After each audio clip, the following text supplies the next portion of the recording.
こんにちは。株式会社ユーヨキューブジュエリーブランドアマンテスアメンテスをやっております能條彩と申します。全部ややこしい名前ばっかりなんですけれども、逆にそれで覚えていただけましたら嬉しいです。今起業4年目で頑張り時ですね。どうぞよろしくお願いいたします。さて皆さん、広告、ベビーブランドの広告っていうとどういったものを思い浮かべられますか？例えばこちらとこちら、どっちがふさわしいと思いますか？ね、ですよね。右では車はいかがでしょうか？あれ、こっちですね。いかがでしょうか？やはりターゲットに合った広告がいいですよね。で、私のやっているジュエリーブランドではこういった広告を使っています。で、この広告を作ったのはかっこいい大人の女性に身につけていただきたかったからです。で、ジュエリーブランドの名前でもあるアマンテスアメンテスって昔の言葉で恋は盲目っていう意味なんですね。で、年齢に関係なくいくつになってもこう盲目になれるぐらい夢中になれるものを胸に持って人生を歩む女性に身につけていただきたかったので、こういった広告にしてます。で、こちらの広告をとある百貨店のバイヤーさんに提出したところ、こう言われてしまいました。なんで若い欧米モデルじゃないの？なんで少なくとも若いモデルじゃないの？イメージにふさわしくない、使えないと。確かにジュエリーブランドの広告っていうと若い欧米モデルさん多いですよね。で、ジュエリーに限らずファッションっていう点において若いモデルさんが多いのは事実です。私たちは年を重ねたらファッションを楽しめないんでしょうか？私たちはみんな平等に年を取っていくのにもかかわらず常に、若い人をお手本にしなくてはいけないんでしょうか？日本では割と女は若ければ若い方がいいみたいな風潮ってあるように思います。少なくとも私はそう感じるんですけれども、幼くて若々しくて少し無知で可愛いといった愛玩主義があるような、そういった女性皆さんお好きですよね。ね、私もすごく可愛いと思うんですけれども、女の価値ってそれだけではないと思うんです。で、花の OL っていう言葉があるかと思うんですけれども、それってどういった意味でしょうか？花のように美しいといった称賛か、花の命は短いぞといった警告なのか。真意はさておき、その時期のその年代の女性がすごく美しいのって事実だと思います。で、もうその頃ってもう眩しいぐらいの若々しさと、あとおしゃれをする経済力がある。で、人目の中で仲間の中でまたライバル意識とかも磨かれて、その時期女性ってすごく美しくなると思います。で、私も大学時代の友人に卒業後半年ぐらい経って会った時にもう見違えるように変わっていて、もうまさにさなぎが蝶に変わったかのような変身を遂げていて、すごくびっくりした記憶があります。ですが、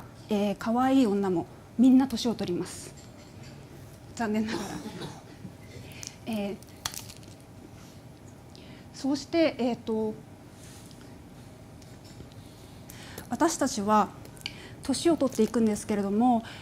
みんな若い時は若さっていうのを戻っちゃいました。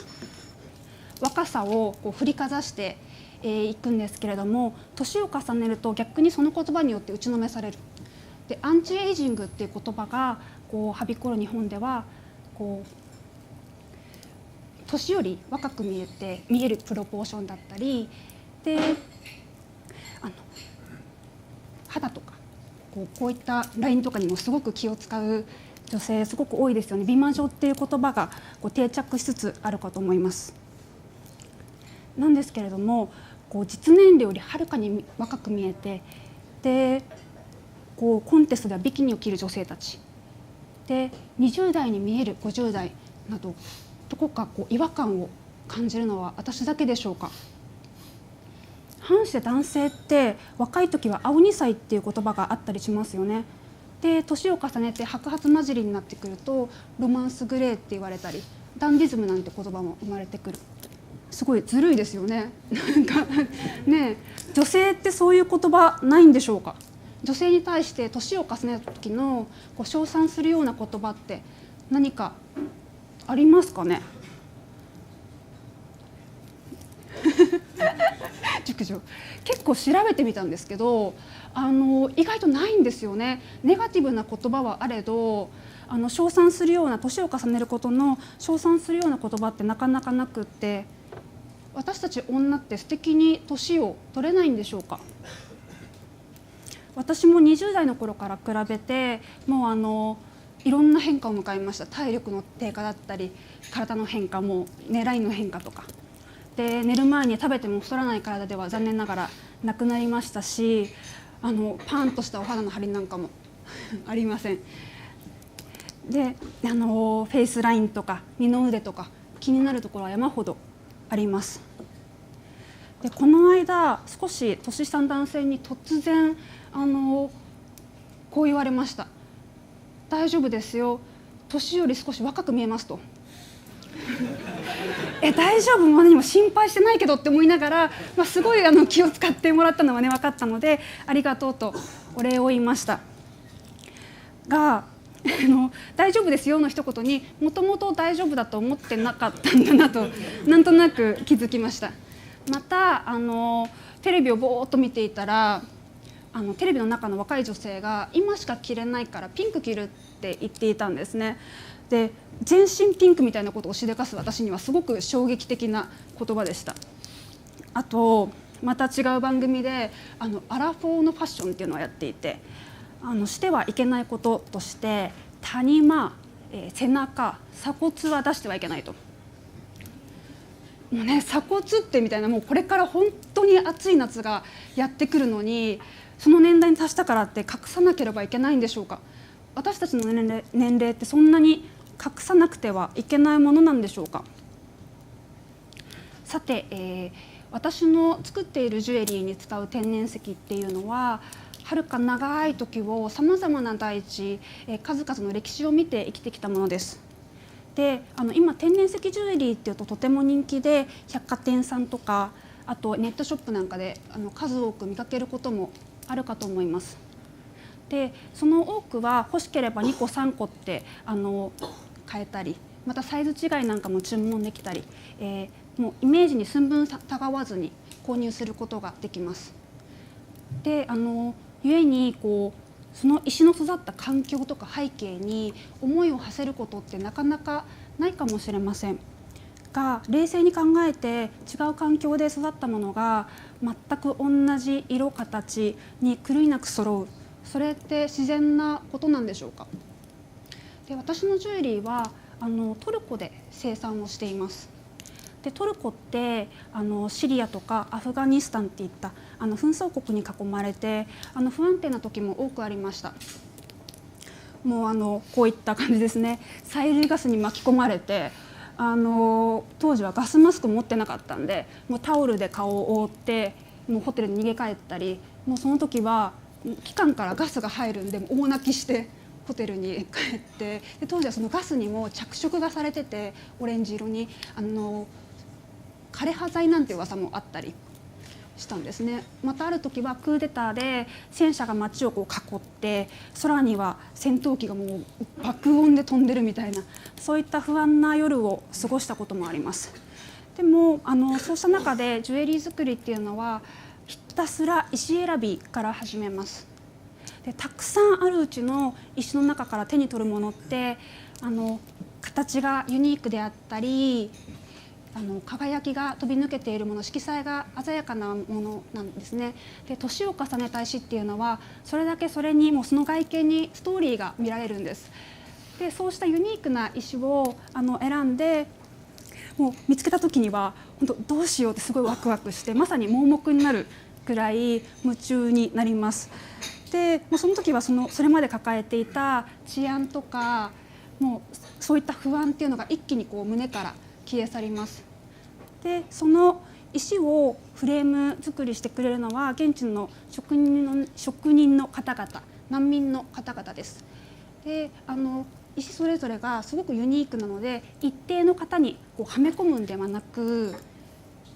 その石に合って生かすようにフレームを作ってくれます。でそうして出来上がった石っていうの、ジュエリーっていうのは石も枠も全部一点物になります。で全く同じ種類の石で同じモデルを作っても出来上がりが一目瞭然、結構変わって見えるんですね。逆に例えば傷とか内包物が入っててもそれがポイントになったり美しさになったりするんです。で人も同じことが言えるんじゃないでしょうか。私たちは決まった枠にとらわれすぎているのかもしれません。全く違う環境で親からもらった違った遺伝子を持っていて、で日々得る経験だったり感情だったり、自然のもたらすもの、自然とか天候とか、また毎日食べるもの、仕事をしたり大切な人と過ごす時間だったり、そういったものが全て今の私たち、また将来の私たちの肌とか体つき、健康状態、強いては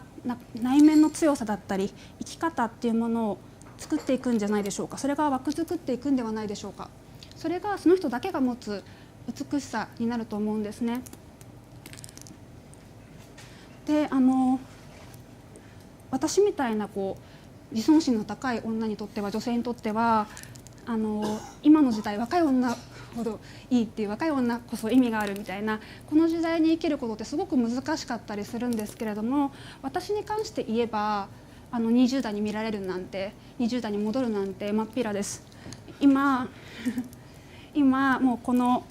今まで生きてきて楽しい時はもちろん辛い時もあって、そういったものを誇ってますし、そういったものを隠したいとは思っていません。でこういった盲目になれるぐらい夢中なことを毎日いっぱい経験して今を生きていたいですし、そういった日々を重ねて10年後20年後今より綺麗になってたいと高望みしてます。皆さんもご一緒にいかがですか？今日はありがとうございました。能條さんありがとうございます。